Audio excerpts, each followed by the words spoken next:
हार्दिक, एक तो तू मेरे सारे पैसे मुझे अभी के अभी लौटा दे, वरना तुझे जिंदगी भर मेरे यहाँ गुलाम बनकर रहना पड़ेगा।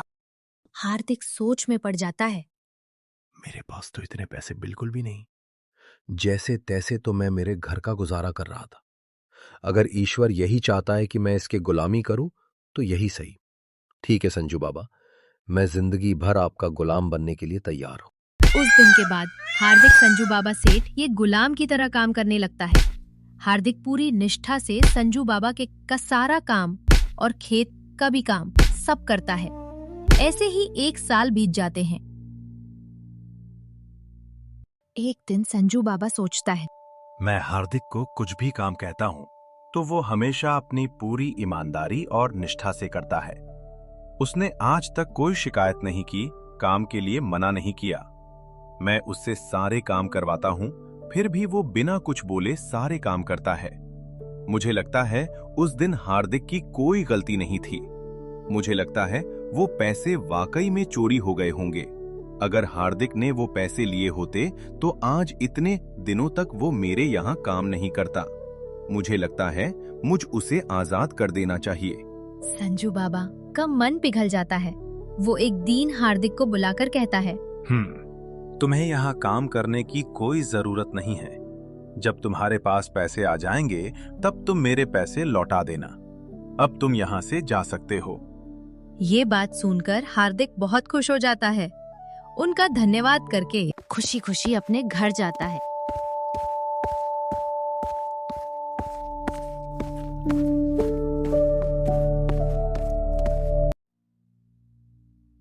और अपनी पत्नी से कहता है, हेतल, हेतल, आज मुझे संजू बाबा जी ने आजाद कर दिया है।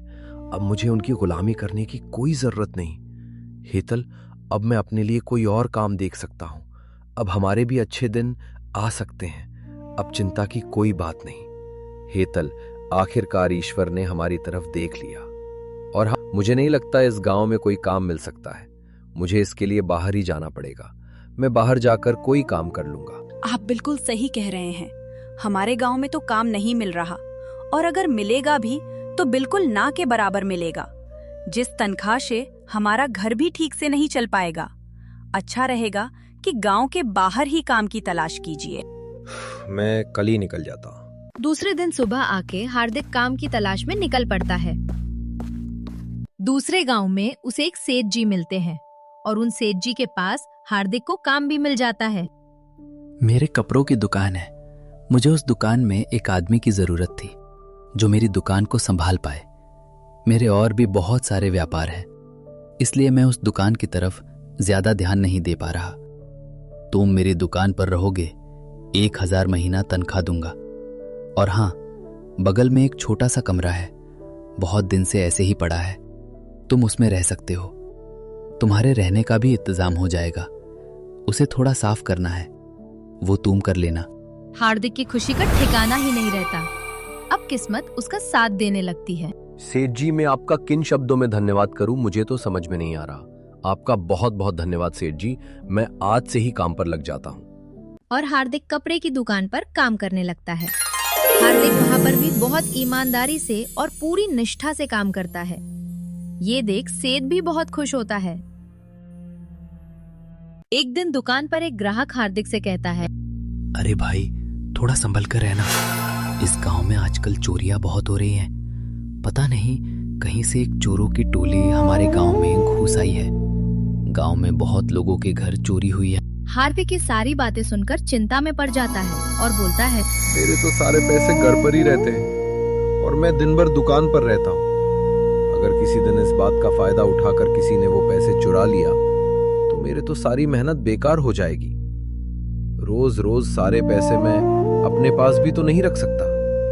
यहाँ तो मेरे पहचान वाला कोई है भी नहीं। हमारे गांव में जो जमींदार है ना, बहुत ही अच्छे और ईमानदार आदमी है। तुम उनके पास अपने पैसे रख सकते हो।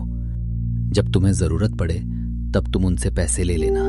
ये सही रहेगा, मैं उनके पास ही पैसे रख देता हूँ। फिर मैं निश्वेत होकर काम कर सकता हूँ। इससे मुझे मेरे पैसे चोरी होने का डर भी नहीं रहेगा। तुम्हारा धन्यवाद भाई, मैं आज ही उनके पास जाता हूँ। देखते ही देखते 1 महीना गुजर जाते हैं। हार्दिक को अपनी पहली तनख्वाह मिलती है। हार्दिक काम करते करते महीनों गुजर जाते हैं। यही सोचकर हार्दिक उसे गांव के जमींदार के पास जाता है।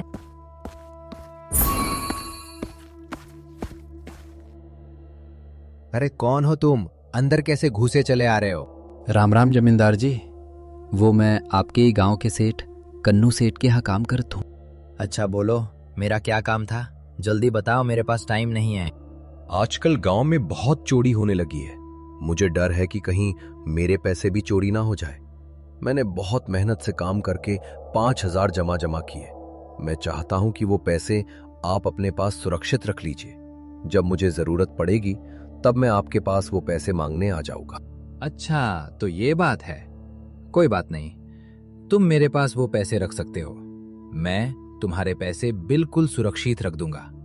जब भी तुम मांगने आओगे मैं तुम्हें दे दूंगा। तुम निश्चित रहो। आपका बहुत बहुत धन्यवाद सेठ जी। ये लीजिए पैसे, मैं चलता हूँ। हार्दिक जमींदार को पैसे देकर वहां से चला जाता है।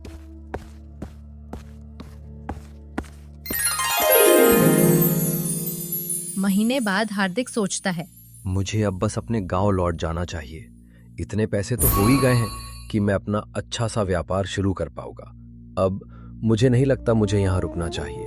एक काम करता हूँ, मैं जमींदार जी से अपने पैसे ले करता कल ही अपने गांव के लिए निकल जाता हूँ। यही सोचकर अमर जमींदार के पास अपने पैसे मांगने जाता है। सेठ जी, मैं कल अपने गांव जा रहा हूँ आपके पास। मेरे 5,000 हैं, वो मुझे दे दीजिए। तुम कौन हो और कैसे पैसे? मैं तुम्हें नहीं जानता। कहाँ से आए हैं? चला जा यहाँ से, वरना मार मार के हड्डी पसली एक करवा दूंगा। अरे सेठ जी, आप भूल गए क्या? मैंने उस दिन आपके पास पैसे रखे थे, पूरे 5,000 दिए थे, याद करिए। कौन से पैसे? और तुम हो कौन? मैं तो तुम्हें पहली बार मिल रहा हूँ। बड़ा आदमी, देखा नहीं तो आ गए पैसे निकालने। निकलो यहाँ से। पता नहीं कहाँ कहाँ से आ जाते हैं। हार्दिक को ये सुन बहुत बड़ा धक्का लगता है। हार्दिक बोलता है, ऐसी बातें मत करिए सेठ जी, मेरी बहुत मेहनत की कमाई है। मेरे साथ ऐसा मत कीजिए कृपया। मेरे पैसे मुझे वापस दे दीजिए। अरे ये क्या अजीब जबरदस्ती है? जब मैं कह रहा हूँ मैं तुम्हें नहीं जानता, क्यों मेरे पीछे पड़े हो? यहाँ से निकलते हो या अपने आदमियों को बुलाकर तुम्हारी पिटाई करवाऊं? तभी तुम मानोगे। चुपचाप यहाँ से निकलो, नहीं तो दोनों पैरों पर चलने लायक नहीं रहोगे। ये गलत है, सरासर धोखा है। तुमने मुझे धोखा दिया है। मैंने तुम्हें ईमानदार समझकर तुम्हारे पास पैसे रखे थे और तुम सीधा मुझे पहचानने से मना कर रहे हो। सेठ जी, याद रखना, ऊपर वाला सब देख रहा है। अच्छा, तुम्हारे पास कोई सबूत है कि तुमने मुझे पैसे दिए थे? कोई लिखित में सबूत है तो लेकर आओ। मैंने तुम्हें कुछ लिख कर दिया है तो बोलो, साबित करो कि तुमने मुझे पैसे दिए थे। यही तो मुझसे गलती हो गई। मैंने तुम पर भरोसा किया और तुम्हारे पास पैसा रख दिया। तुमसे लिखित में कोई सबूत नहीं मांगा। तुम इसी बात का फायदा उठा रहे हो ना? याद रखना सेठ, ऊपर वाला एक दिन जरूर न्याय करता है। तुम बच नहीं पाओगे। तुम्हें मेरी हाय लगेगी, बद्दुआ लगेगी। तुमने मेरी मेहनत की कमाई खाई है। ऊपर वाला तुम्हें सूख से जीने नहीं देगा। अरे जाओ जाओ, पहले कोई सबूत लेकर आओ, फिर बात करना। और हाँ, कोई सबूत ना होना तो फिर से मेरे दरवाजे पर पैर रखने की जुर्रत मत करना। अब निकल चल यहाँ से। हार्दिक निराश होकर वहां से लौट जाता है।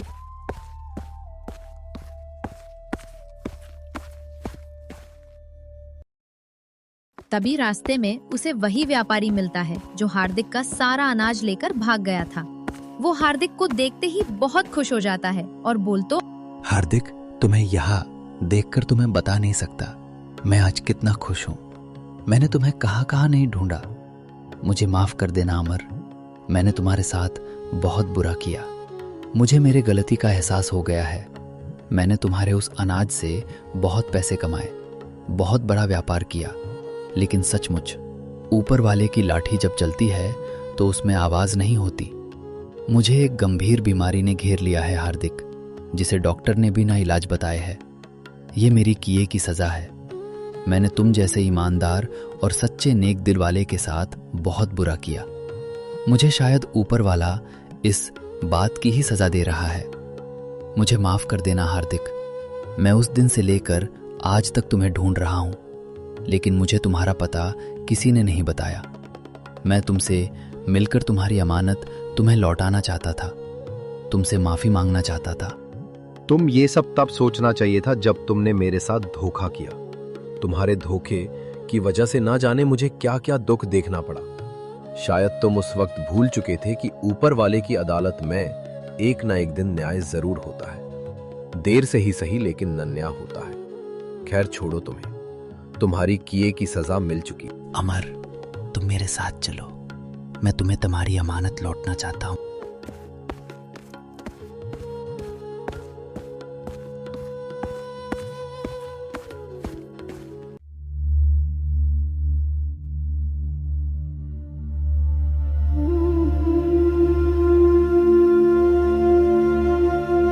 और उसे पैसों से भरा एक बैग देता है और बोलता है, हार्दिक, ये सारे पैसे तुम्हारे हैं।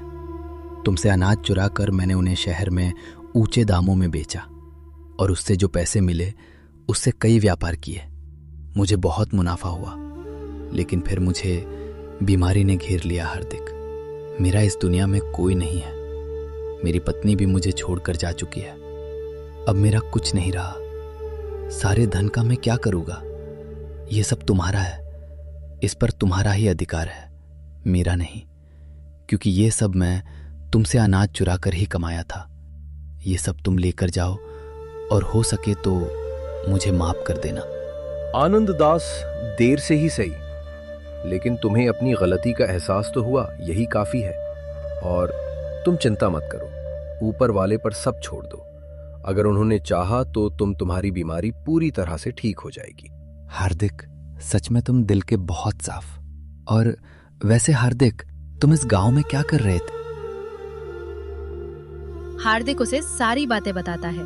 फिर आनंदास कहता है, उस सेठ को अपने किए की सजा जरूर मिलनी चाहिए। उसने भी वही गलती की है जो मैंने की थी। हार्दिक, मैं तुम्हारी मेहनत की कमाई ऐसे जाने नहीं दूंगा। तुम चिंता मत करो, मैं उससे तुम्हारे सारे पैसे लेकर रहूंगा। मुझे एक मौका दो हार्दिक, कि मैं अपनी गलती को सुधार सकूं और उस सेठ को भी सबक सिखा सकूं। नहीं आनंदास, रहने दो। उस सेठ को तो ईश्वर ही देख लेगा। तुम कूच नहीं करोगे, हम कौन हैं? उस सेठ को सबक सिखाना है जिसने तुम्हारे साथ गलत किया है, और उसने तुम्हारे ही साथ नहीं और भी तुम्हारे जैसे लोगों के साथ ऐसा किया होगा और आगे भी करेगा। इसलिए उसे सबक सिखाना बहुत जरूरी है, और मैं वादा करता हूं उससे तुम्हारे सारे पैसे निकलवा दूंगा, ठीक है? फिर आनंदास उस सेठ के पास जाता है और बोलता है, जमींदार जी, मैं पड़ोस के गांव में जा रहा था। मेरे पास बहुत सारे सोने के सिक्के हैं। मुझे वो अपने साथ ले जाना सही नहीं लग रहा। आप तो जानते हैं आजकल गांव में बहुत चोरियां हो रही हैं, इसलिए मैंने सोच कि आपके पास संभाल कर रख दो। क्या आप कल तक ये सिक्के अपने पास रख सकते हैं? आपसे कल आके लेकर जाता हूं। सोने के सिक्के सुनकर जमींदार के आंखों में चमक आ जाती है। वह बहुत खुश हो जाता है। हाँ हाँ, क्यों नहीं, बिल्कुल, तुम मेरे पास रख सकते हो। मैं संभाल कर रख दूंगा। तुमको जब लेना है तब मैं तुम्हें दे दूंगा।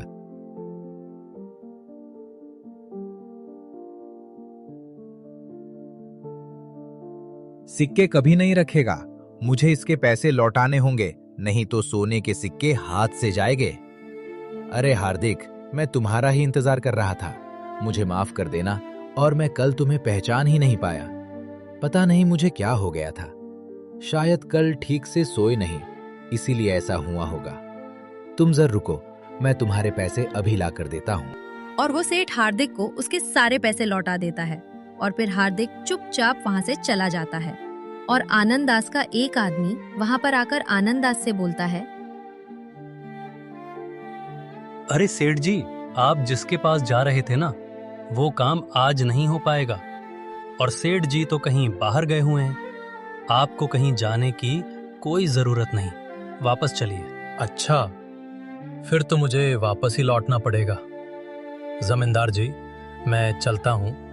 अब मुझे ये सिक्के आपके पास रखने की कोई जरूरत नहीं है।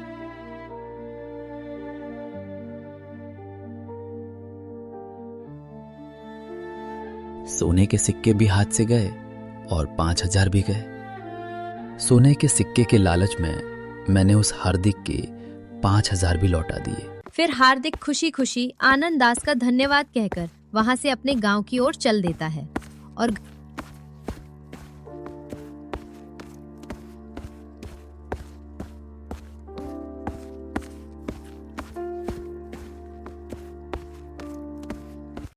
हेतल भी इतना सारा धन देखकर बहुत खुश हो जाती है। एक बार फिर से हार्दिक गांव में बहुत बड़ा व्यापार करने लगता है और गांव में सबसे धनी आदमी बन जाता है।